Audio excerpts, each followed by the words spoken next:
કોઠંબા સિગ્નલીને જોડતા ડામર રસ્તા પર જોખમી ખાડાઓ। લુણાવાડા તાલુકાના સિંગલની કોઠંબાને જોડતો ડામર રસ્તો બિસ્માર હાલતમાં।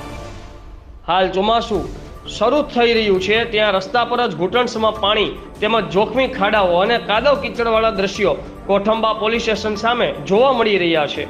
વાહન ચાલકો પણ પરેશાન, તંત્ર તેમજ કોન્ટ્રાક્ટર ઘોર નિંદ્રામાં જોવા મળી રહ્યા છે।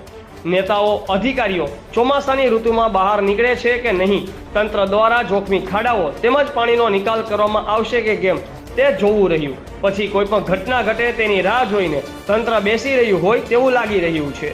અધિકારીઓ વિકાસોની મોટી મોટી વાતો કરે છે પરંતુ રસ્તાઓના ઠેકાણા નથી। સ્થળ તપાસ કરે તો ખ્યાલ આવે કે રોડ અને રસ્તાની હાલત શું છે। રિપોર્ટર શૈલેષભાઈ ઠાકોર, ઇન્કલાબ ન્યૂઝ, કોઠંબા।